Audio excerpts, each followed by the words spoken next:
Mary John കൂത്താട്ടുകുളത്തിൻ്റെ അന്തിനക്ഷത്രം എന്ന കവിതയിലെ വരികൾ. എൻ്റെ പനിനീർ ചെടി. അങ്കണത്തിനലങ്കാരമായൊരു ചെമ്പനീർ ചെടി നട്ടു വളർത്തി ഞാൻ. ജാതമോദമതിന്നനുവാസരം ശീതള ജലധാര പകർന്നു ഞാൻ. നാൾക്കുനാളതിൽ നാമ്പുണരുന്നതു നോക്കി നോക്കി മനം കുളിർപ്പിക്കുവാൻ.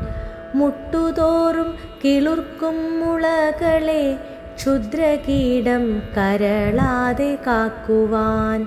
അങ്കുരിക്കും കുരുന്നിലയുഗ്രമാമുച്ചവെയിലേറ്റു വാടാതെ നോക്കുവാൻ.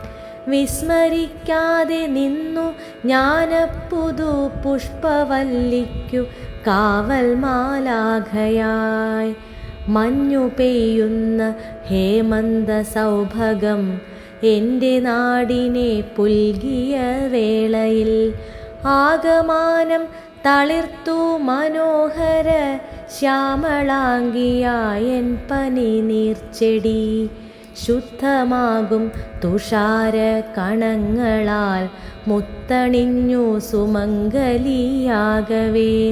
ചില്ലതോറും പുളകാങ്കുരം കണക്കുല്ലസിച്ചു മുകുളമുളകളും. പൊൻപുലരിത്തുടുപ്പിനെ നോക്കിയ പൊന്മുകുളങ്ങൾ മന്ദഹസിക്കവേ. ആർത്തിരമ്പുകയായനു വേലമെന്നന്തരംഗത്തിൽ ആനന്ദസാഗരം.